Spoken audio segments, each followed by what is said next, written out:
घटना क्या हुई, खेजड़ली नाम का एक गांव है, राजा कौन है, राजा कौन है, अभय सिंह। कहां का राजा, जोधपुर का। जोधपुर के किले का नाम है मेहरानगढ़। क्या नाम है, मेहरानगढ़ किले में महल बना रहे थे।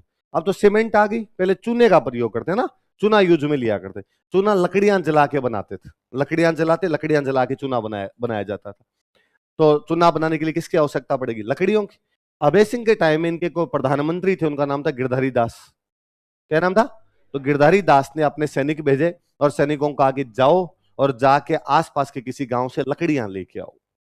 क्या लेके आओ, आसपास में गांव था, उस गांव का नाम क्या था, तो वो सैनिक खेजड़ली नाम के गांव में गए और वहां पे जाके खेजड़ी के पेड़ खड़े थे। किसके पेड़ खड़े थे, खेजड़ी के पेड़ खड़े थे, और उन खेजड़ी के पेड़ों से और लकड़ियां काटने लगे, उन खेजड़ी के पेड़ों को काटने लग गए। तो वहां पर एक महिला थे जिनका नाम था अमृता देवी बिश्नोई। क्या नाम था महिला का, अमृता देवी बिश्नोई नाम की एक महिला थे, और उन्होंने आगे मना किया। उनका हरे पेड़ कैसे काट सकते हो तुम लोग, हरे पेड़ काट रहे हो, चूने के लिए लकड़ियां चाहिए तो सूखे पेड़ ले जाओ कहीं से। राजस्थान में वैसे ही पेड़ पौधे कम होते हैं, मारवाड़ में और कम होते हैं, उसमें भी ले दे के खेजड़ी होती है, उसमें भी तुम यदि हरी खेजड़ी काट लोगे कुछ बचेगा ही नहीं। वैसे भी हमारे बरसात कम होती है, पेड़ कट जाएंगे और बरसात कम होगी, और तुम्हें ये हरे पेड़ काटने नहीं चाहिए। सैनिक, राजा के सैनिक थे, सैनिकों ने वापस कहा कि तू जानती नहीं हम किसके आदमी है। तो उसने कहा भाई रे कोई हो, पर मैं पेड़ तो मेरी आंखों के आगे नहीं काटने दूंगी। तो क्या कर लेगी यदि हम पेड़ काटेंगे तो, कर तो क्या सकती हूँ, तुम हथियार लिए खड़े हो सारे, पर मेरी आंखों के आगे नहीं कटे। ये ला मैं पेड़ के आगे खड़ी हूं, वो पेड़ को हक कर लेते हैं, पेड़ के चिपक जाते हैं, और तू मुझे मार दे फिर पेड़ काट ले। और मूर्ख सैनिकों ने उनको मार दिया। देखते देखते पूरा गांव इकट्ठा हो गया उन पेड़ों को बचाने के लिए। उस दिन वहां पर 363 लोग शहीद हुए। कितने लोग शहीद हुए, ना भूतो ना भविष्य थी, दुनिया के इतिहास में ऐसा कभी नहीं हुआ होगा कि लोग पेड़ों को बचाने के लिए शहीद हो गए थे। वो एकमात्र जगह है जहां पर पेड़ों को बचाने के लिए लोग शहीद हुए थे, वो जगह कौन सी है, खेजड़ली। वो दिन जिस दिन लोग पेड़ों को बचाने के लिए इस कदर 363 की संख्या में न्यौछावर कर गए थे अपने जीवन को, दिन कौन सा था, भाद्रपद शुक्ल दसवीं विक्रमी संवत 1787। हम कहते हैं कि अमृता देवी बिश्नोई बिश्नोई समाज की थी। बिश्नोई समाज के संस्थापक हुए जाम्बोजी महाराज, और जाम्बोजी महाराज अपने 29 नियमों में से एक नियम में कह के गए कि सिर साटे रूंक रहे तो भी सस्तो जान। यदि एक पेड़ को बचाने के लिए एक बंदे का जीवन भी चला जाता है तो भी सौदा महंगा नहीं है। यदि एक पेड़ को बचाने के लिए एक आदमी भी मर जाता है तो भी कोई बड़ी बात है नहीं है। उस दिन वहां पर एक आदमी नहीं, 363 लोग शहीद हुए थे। कितने लोग शहीद हुए थे, ऐसा दुनिया के इतिहास में और कहीं भी हुआ नहीं है। मुझे लगता है अमृता देवी बिश्नोई दुनिया के और किसी देश के अंदर पैदा हुई होती तो वहां की राष्ट्रमाता घोषित की जाती। विडंबना उस महिला की कि वो भारत जैसे देश के अंदर पैदा हुई, जिसके लोग इतने एहसान फरामोश और कृतज्ञ है कि अपनी इस महान महिला को भी याद नहीं रख पाए। हम अमृता देवी बिश्नोई को तभी पढ़ते हैं जब हम तैयारी करते हैं। जब तक हम कंपटीशन की तैयारी नहीं करते तब तक इस महान महिला के बारे में जानते नहीं है। वरना ये चाहिए था कि सरकार द्वारा इतना प्रचारित और प्रसारित किया जाता कि बच्चा बच्चा, गांव का अनपढ़, गांव का कोई बुजुर्ग व्यक्ति, कोई महिला भी, भले ही हिस्ट्री पढ़े ना पढ़े, भले ही कंपटीशन की तैयारी करे ना करे, लेकिन वो अमृता देवी बिश्नोई को जानते। आज के समय में जब पर्यावरण संरक्षण की इतनी बड़ी बड़ी बातें की जाती है, ग्लोबल वार्मिंग को लेकर एक भाषण देने वाली लड़की भी पूरी दुनिया में फेमस हो जाती है, ग्रेटा थनबर्ग। उस समय हमारी एक महिला जिसने वास्तव में काम किया था, भाषण नहीं दिया था उसने, वास्तव में पेड़ों के लिए शहीद हो गई थी, उसको नहीं जानना बहुत बुरा सा लगता है कि यार ऐसे कैसे किया जा सकता है। भारत के इतिहास में राजस्थान को छोड़ के अमृता देवी बिश्नोई को लोग बाहर तक नहीं जानते। आज भी बात है कि चिपको आंदोलन किसने चलाया था, हर बच्चा बच्चा का देगा सुंदरलाल बहुगुणा। वो नहीं चिपके, चिपकते तो काम आ जाते देश के डोकरे। अब मरे हैं थोड़े दिन पहले, अब तक लास्ट तक ये टीवी पर आगे भाषण दिया करते थे। और सुंदरलाल बहुगुणा का खुद का स्टेटमेंट है कि मैं जब खेजड़ली की यात्रा करता हूं तब मुझे समझ में आता है कि चिपको आंदोलन कैसे कहा जाता है। उन तो यूं छोटे मोटे ही किए थे, कोई नाटक ही किए थे। चिपके थे कि लो चिपक गए, फोटो खींच लो, फोटो खींच लो।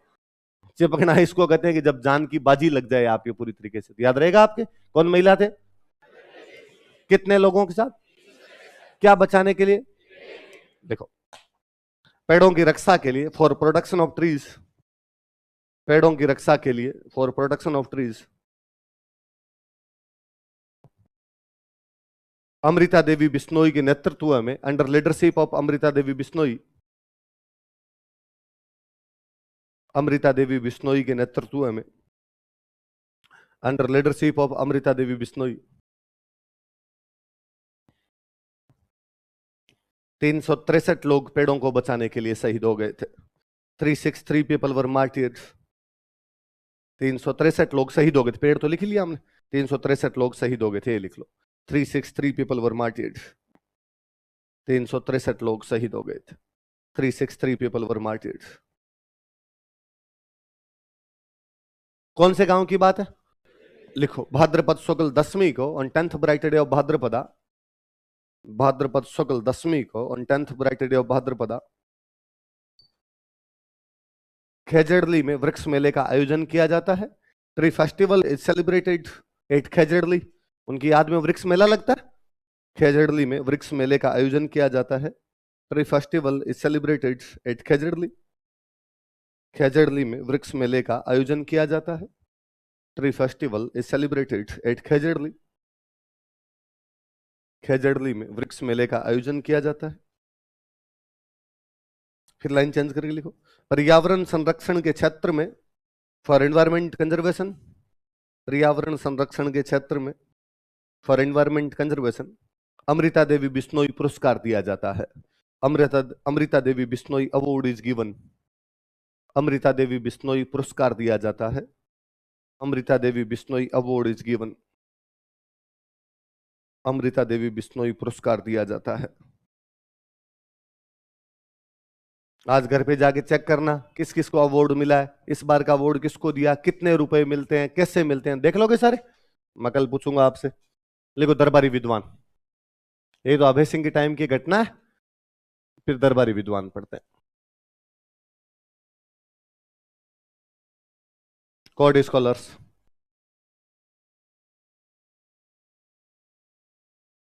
करनी दान जी नाम करके एक राइटर थे जिन्होंने बुक लिखी थी सूरज प्रकाश। इसी किताब का एक नाम हम और पढ़ते हैं, बिरद श्रृंगार।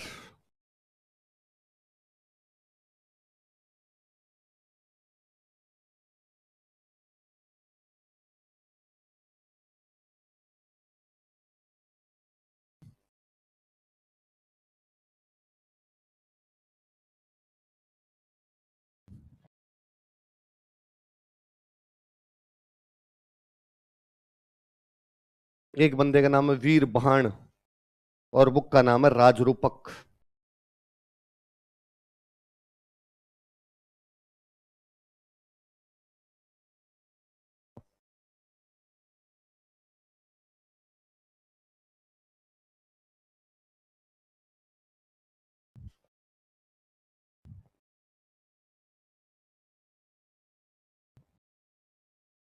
उतार लिया। करनीदान जी की बुक का नाम क्या बताओ देखे? सूरज प्रकाश। वीर भाण की बुक का नाम क्या है? राजरूपक। किसके दरबारी विद्वान थे? सुनना देखो, इन दिनों में दिल्ली का एक मुगल बादशाह हुआ करता, उसका नाम था मोहम्मद शाह रंगीला। क्या नाम था? जैसा नाम है वैसा ही आदमी था, है ना, रंगीन जीवड़ा ही था एकदम। तो इसके टाइम में बहुत सारे जो इनके गवर्नर थे उन्होंने मुगलों की बातें माननी बंद कर दी, मुगलों को टैक्स देना बंद कर दिया। जैसे गुजरात का गवर्नर था, उसका नाम था सर बुलंद खान। गुजरात के गवर्नर का नाम क्या था? और सर बुलंद खान ने मोहम्मद शाह रंगीला को टैक्स देना बंद कर दिया। भाई गुजरात से दिल्ली टैक्स भेजते, दिल्ली वाले अपना बंदा अपॉइंट करते, तो दिल्ली वालों की तरफ से जो गुजरात में बंदा था उस बंदे का नाम क्या था? सर बुलंद खान। और सर बुलंद खान ने मोहम्मद शाह रंगीला को टैक्स देने से मना कर दिया।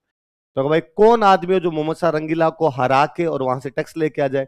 तो मोहम्मद शाह रंगीला ने जिस बंदे को भेजा वो बंदा कौन था? अभय सिंह। किसको भेजा? अभय सिंह जाता है, सर बुलंद खान के खिलाफ लड़ाई लड़ता है, अहमदाबाद का युद्ध। कौन सा युद्ध होता है दोनों के बीच? और अहमदाबाद के युद्ध में अभय सिंह सर बुलंद खान को हरा देता है। तो अहमदाबाद का युद्ध किस किस के बीच में हुआ? सर बुलंद खान और अभय सिंह। कौन जीता? इस युद्ध की जानकारी इन दोनों किताबों में है। तो सूरज प्रकाश और राजरूपक में कौन से युद्ध की जानकारी मिलती है? अहमदाबाद। अहमदाबाद युद्ध में अभय सिंह ने किसको हराया था? सरबुलंद खान कौन था? गुजरात का गवर्नर। कहां का गवर्नर है? लिख लो। इन पुस्तकों से दीज बुक्स, इन पुस्तकों से दीज बुक्स अहमदाबाद युद्ध की जानकारी मिलती है। Provide information about battle of Ahmedabad. Ahmedabad युद्ध की जानकारी मिलती है। Provide information about battle of Ahmedabad. Ahmedabad युद्ध की जानकारी मिलती है। Provide information about battle of Ahmedabad. Ahmedabad युद्ध की जानकारी मिलती है। लाइन चेंज करके लिखो, इस युद्ध में, in this battle,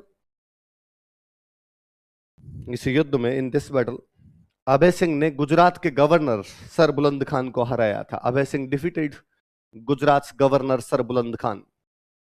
Abhay Singh ने गुजरात के गवर्नर सर बुलंद खान को हराया था। Abhay Singh defeated Gujarat governor Sarbuland Khan.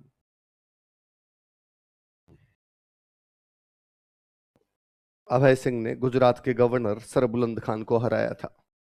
अभय Singh defeated Gujarat governor Sarbuland Khan.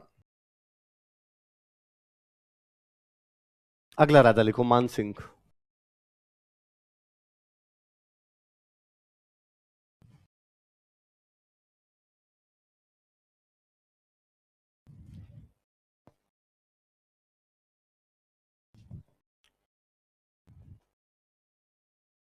अगला राजा कौन है? देखो, हम पढ़ते हैं मान सिंह और जयपुर के जगत सिंह सेकंड के बीच गिंगोली का युद्ध हुआ था, पढ़ते हैं ना? या मैं इस घटना को थोड़ा पीछे लेके जाऊं तो हम पढ़ते हैं कि मेवाड़ का राजा भीम सिंह और भीम सिंह की राजकुमारी है कृष्णा कुमारी, और कृष्णा कुमारी की सगाई मारवाड़ वाले भीम सिंह के साथ हुई। मारवाड़ वाला भीम सिंह मर गया तो जयपुर के जगत सिंह सेकंड के साथ हुई। मारवाड़ वाले भीम सिंह मरा तो उसकी जगह उसका भाई राजा बना, और मान सिंह ने ऑब्जेक्शन किया कि कृष्णा कुमारी की सगाई करनी है तो जोधपुर करो, वरना और कहीं हम करने नहीं देंगे। इसलिए जयपुर जोधपुर वाले लड़ पड़े थे आपस में, पढ़ा था। इसका मतलब मान सिंह के बड़े भाई का नाम क्या है? भीम सिंह। क्या नाम है? भीम सिंह। तो ये दोनों भाई थे, दोनों। जब राजा बनने की बारी है, दोनों भाई लड़े आपस के अंदर और राजा बन गया भीम सिंह। राजा कौन बन गया? तो बेरोजगार कौन हो गया? तो मान सिंह यहां से भाग गया और भाग के जालोर चला गया। कहां चला जाता? अब मान सिंह जालोर के किले में बैठा है, भीम सिंह जोधपुर में राजा बन गया, और भीम सिंह दिल्ली अटैक करे जालोर पे कि मारो इस मान सिंह को, मारो। और मान सिंह बेचारा जैसे तैसे किले के अंदर अपनी रक्षा कर रहा था। एक दिन जालोर के किले में पानी खत्म हो गया। पानी खत्म हुआ तो उसने अपने सैनिकों को कहा कि नीचे जाओ और पानी लेके आओ यार। जब सैनिक पानी लेके वापस आ रहे थे तब रास्ते में एक बाबा जी बैठे थे, जिनका नाम था देवनाथ। क्या नाम था? इन देवनाथ जी ने उन सैनिकों का, इधर और कौन और तुम लोग? तो साहब, हम तो जालोर के किले में रहते हैं, मान सिंह के सैनिक है, मान सिंह जोधपुर के महाराजा भीम सिंह जी के छोटे भाई हैं, भाइयों भाइयों में लड़ाई चल रही है, इसलिए हम यहाँ शरण लिए हुए पड़े हैं। बाबे ने कहा पानी पिलाओ। पानी पिया डोकरे ने, पानी पी के कहा कि हाँ दोबारा बताना रे, कौन है और तुम्हारा बंदा, किसके लोग हो तुम? तो कहा हम वो मान सिंह जी है ऊपर बैठे हुए, उनके सैनिक है, कि जाओ कहना तुम्हारे मान सिंह को कि कल वो जोधपुर का राजा बन जाएगा। कहाँ का राजा बन जाएगा? और वो भागे भागे यार, उन्होंने कहा नीचे एक बाबा बैठा है मान सिंह जी, वो कह रहा है कल आप जोधपुर के राजा बनोगे। मान सिंह जी ने लंबी सांस ली, इनका आज रात को जिंदा रहेंगे कि नहीं रहेंगे। मान भीम सिंह रात को मारेगा आके, और बाबे को तो पानी पिलाया है तो बाबा तो आशीर्वाद ही देगा, बाबा श्राप क्यों देगा? पर चमत्कार को नमस्कार है, उस रात जोधपुर महाराजा भीम सिंह की डेथ हो जाती है, और जोधपुर के मंत्री चला के जालोर आते हैं, आके मान सिंह कहते हैं मान सिंह जी जोधपुर चलो और जोधपुर में चल के राजा बनो। मान सिंह कहा मैं? पक्का मुझे ही बना रहे हो तुम? कहा साहब आपको चलना पड़ेगा, आपके भैया तो मर गए। और मान सिंह ने अपने सैनिकों का बाबे को पकड़ के लाओ। बाबे को लाते मान सिंह ने दंडवत प्रणाम किया। बाबा जी आपको कैसे पता चला कि मैं आज जोधपुर का राजा बन जाऊंगा? बाबे ने कहा वत्स हम त्रिकालदर्शी हैं, भूत भविष्य वर्तमान आकाश पाताल धरती सबकी जानकारी रखते हैं हम तो। और उसने कहा बाबा जी आप मेरे साथ जोधपुर चलो। तो मैं कैसे चल सकता हूँ जोधपुर, मेरे यहाँ चले चपाटे रहते हैं। तो कहा जितने चले चपाटे सबको ले लो और सबको लेके जोधपुर चलो। तो पूरे नाथ बाबाओं को लेके जोधपुर आ गया था, और उन नाथ बाबाओं के लिए जोधपुर में एक मंदिर बनवाया, महामंदिर। क्या बनवाया? उन नाथों पर एक बुक लिखी पूरी इस बंदे ने, नाथ चरित्र। कौन सी बुक लिखी? और खुद इन नाथों के साथ ही रहता था, इसलिए लोग कहने लग गए सन्यासी है। तो हम कहते हैं वो एक ऐसा राजा था जो क्या बन गया था? सन्यासी राजा। अब कोई पूछेगा कि मान सिंह जब जालोर में था तो उसके राजा बनने की भविष्यवाणी किसने की थी? देवनाथ। अब कोई पूछेगा कि उसने कौन से संप्रदाय को बढ़ावा दिया था? नाथ संप्रदाय। नाथ संप्रदाय के लिए क्या बनवाया, क्या लिखा, क्या कहा जाता है? जब मान सिंह जालोर में था, वेन मान सिंह वॉज इन जालोर, जब मान सिंह जालोर में था, वेन मान Singh was in Jalore, when मान सिंह वॉज इन जालोर, जब मान सिंह जालोर में था तब देवनाथ ने उसके राजा बनने की भविष्यवाणी की थी। Then Devnath forecasted him becoming king, then Devnath forecasted him becoming king, तब देवनाथ ने उसके राजा बनने की भविष्यवाणी की थी। Then Devnath forecasted him becoming king, Devnath ने उसके राजा बनने की भविष्यवाणी की थी। Devnath forecasted him becoming king. राजा बनने की भविष्यवाणी की थी। लाइन चेंज करके लिखो। नाथ संप्रदाय के लिए, फॉर नाथ सेक्ट, नाथ संप्रदाय के लिए, for Nath sect,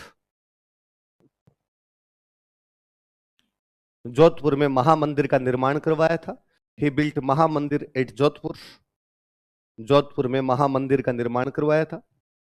he built Mahamandir eight Jodhpur, Jodhpur में महामंदिर का निर्माण करवाया था। ही बिल्ट महामंदिर एट जोधपुर, जोधपुर में महामंदिर का निर्माण करवाया था। नाथ चरित्र नामक पुस्तक लिखी थी। He wrote a book named Nath Charitra, Nath Charitra नामक पुस्तक लिखी थी।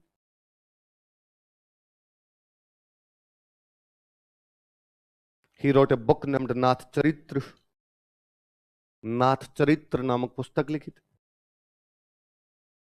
इसे मारवाड़ का सन्यासी राजा कहा जाता है। He is called a saint king of Marwar, इसे मारवाड़ का सन्यासी राजा कहा जाता है। He is called a saint king of Marwar, Marwar का सन्यासी राजा कहा जाता है, saint king of Marwar. Scholar बंदा था, खुद लाइब्रेरी बनवाई थी, अपने नाम से बना दी, इसलिए नाम हो गया मान पुस्तकालय। क्या नाम हो गया? जोधपुर में मान पुस्तकालय की स्थापना की। ही सेट अप मान लाइब्रेरी एट जोधपुर, जोधपुर में मान पुस्तकालय की स्थापना की। कभी मेहरानगढ़ का किला देखने जाओ तब देखना, उसमें लाइब्रेरी आज भी है। जोधपुर में मान पुस्तकालय की स्थापना की। ही सेट अप मान लाइब्रेरी एट जोधपुर, जोधपुर में मान पुस्तकालय की स्थापना की। ही सेट अप मान लाइब्रेरी एट जोधपुर। 1818 ईस्वी में, इन 1818 एडी, 1818 ईस्वी में, इन 1818 एडी, 1818 ईस्वी में, इन 1818 एडी। क्या लिखेंगे आगे? लिख लो तो, फिर मुंह क्यों देख रहे हो मेरा। यह अंग्रेजों के साथ संधि कर लेता है। ही कंक्लूडेड ट्रीटी विद ब्रिटिशर्स, यह अंग्रेजों के साथ संधि कर लेता है। ही कंक्लूडेड ट्रीटी विद ब्रिटिशर्स। तो इसने संधि भले ही कर ली थी अंग्रेजों से, पर इसके अंग्रेजों के साथ कभी बनी नहीं, अंग्रेजों के साथ तनातनी चलती थी। 1827 के आसपास में नागपुर के एक राजा थे, आपा साहिब भोंसले। क्या नाम था नागपुर के राजा का? आपा साहिब भोंसले। आपा साहिब भोंसले कहां के राजा? नागपुर। और ये अंग्रेजों के खिलाफ विद्रोह कर देते हैं। अब अंग्रेजों के खिलाफ विद्रोह किया तो अंग्रेजों का पकड़ के फांसी लगाओ इस आदमी को, तो ये वहां से भाग गए, नागपुर छोड़ दिया इन्होंने। अब नागपुर छोड़ के कहां जाए बंदा भाई, अंग्रेज तो पीछे पीछे हो गए, तो ये भाग के आगे जोधपुर। बाकी कहां पे आ गए? मान सिंह ने अपने पास रख लिया। अंग्रेज जोर लगा के मर गए थे कि आपा साहिब भोंसले वापस दिया जाए, हम इसको सजा देंगे। मान सिंह ने नहीं दिया। उसने कहा जो तुम्हारे जी में आता वो कर लो, लेकिन इसको वापस तो सौंपा नहीं जाएगा। फिर फाइनली आपा साहिब भोंसले की जोधपुर में मृत्यु हुई थी, लेकिन मान सिंह ने अंग्रेजों को वापस सौंपने से क्या कर दिया था? शरणागत रक्षक है, और शरणागत की रक्षा करना धर्म, लड़ाई कर लो तुम। अंग्रेजों ने पुरानी हिस्ट्री पढ़ी, उनका लड़ तो लेंगे इस चक्कर के अंदर ही है, तो अंग्रेजों ने कहा क्यों पंगा लिया जाए, बढ़ने दो, यहाँ पर बैठे रहने दो। नागपुर तो वैसे ही खाली हो गया, और नागपुर का राजा था, भाग तो गया ही, यहाँ बैठे रहने दो, कोई नहीं। लिखो 1827 ईस्वी में, इन 1927 एडी, 1827 ईस्वी में, इन 1927 एडी, अंग्रेजों के खिलाफ नागपुर के आपा साहिब भोंसले को शरण दी थी। He gave shelter to Appa Sahib Bhonsle of Nagpur against Britishers. He gave shelter to Appa Sahib Bhonsle of Nagpur against Britishers. अंग्रेजों के खिलाफ नागपुर के आपा साहिब भोंसले को शरण दी थी। अंग्रेजों के खिलाफ नागपुर के आपा साहिब भोंसले को शरण दी थी। He gave shelter to Appa Sahib Bhonsle of Nagpur against Britishers. अंग्रेजों के खिलाफ नागपुर के आपा साहिब भोंसले को शरण दी थी। मतलब उन दिनों में हालत ये हो गई थी कि भारत में कहीं भी कोई अंग्रेजों को कूट लो और फिर भाग के जोधपुर चले जाओ, और जोधपुर का राजा आपको शरण दे देगा, और अंग्रेजों को सौंपने से भी क्या कर देगा। खूब सारे लोग यहाँ आ गए थे, कई ठग थे, वो ठग यहाँ पर बैठे हुए थे, कई इधर इस साइड में सिंध साइड के कई डाकू थे, वो डाकू यहाँ पर आके बैठ गए थे, और मान सिंह ने सबको रख लिया था, मजे करो, अंग्रेजों से लड़के आना, यहाँ आगे बैठ, आराम से बैठ, मैं नहीं जाने दूंगा तेरे को। 1832 में अंग्रेजों का एक गवर्नर जनरल हुआ करता था भारत के अंदर। गवर्नर जनरल अंग्रेजों का सबसे बड़ा ऑफिसर था भाई, लॉर्ड विलियम बेंटिक। कौन हुआ करता था? लॉर्ड विलियम बेंटिक यहाँ पे अंग्रेजों का गवर्नर जनरल था। और लॉर्ड विलियम बेंटिक आया अपने अजमेर। कहां पर आया? और अजमेर आगे उसने दरबार लगाया। जैसे अकबर ने नागौर में दरबार लगाया था, वैसे विलियम बेंटिक कहां पर दरबार लगाता है, और उसने राजस्थान के सारे राजाओं को अब आओ और आके मेरे से मिलो। राजा गए मिलने के लिए, मान सिंह नहीं गए। तो कौन से राजा ने अजमेर दरबार का बहिष्कार कर दिया था? मान सिंह। अजमेर दरबार कब लगाया गया, किसके द्वारा लगाया गया? Lord William Bentinck. कौन था लॉर्ड विलियम बेंटिक? 1832 ईस्वी में, इन 1832 एडी। 1832 ईस्वी में, in 1832 AD, governor general lord William Bentinck के अजमेर दरबार का बहिष्कार किया था। He boycotted Ajmer court of governor general lord William Bentinck. He boycotted Ajmer court of governor general lord William Bentinck. Governor general lord William Bentinck के अजमेर दरबार का बहिष्कार किया था।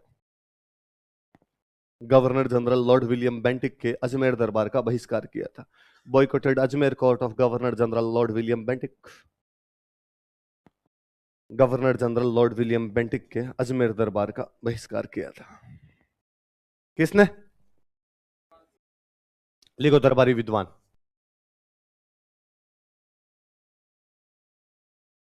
कवि राजा बांकीदास जी।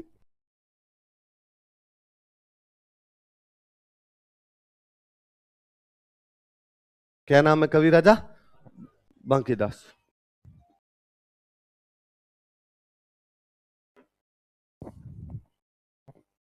मैं बुक्स के नाम लिख रहा हूं, आप उतार लो आगे।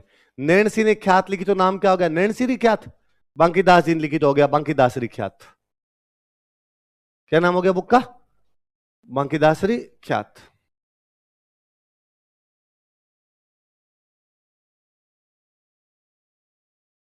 किसके दरबार में थे बांकीदास जी? मान सिंह। तो एक बुक लिख दी मान जसो मंडन।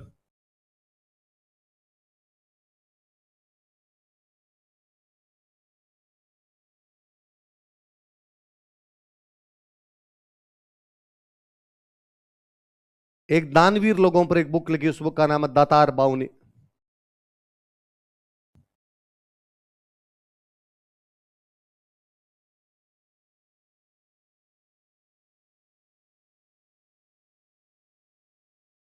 एक बुक का नाम है कुकवी 32। कुकवियों पे 32 दोहे लिख दिए। 52 दोहे लिखे इसलिए 52 और 32 लिखे तो 32।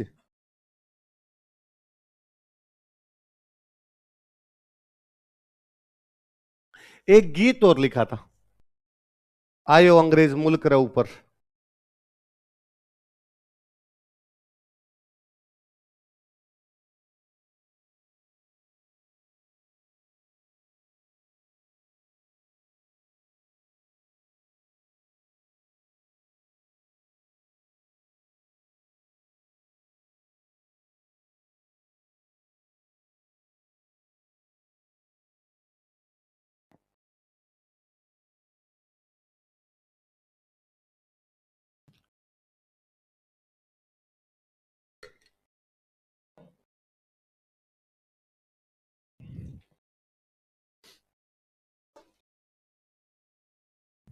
क्या क्या नाम बताओ देखे?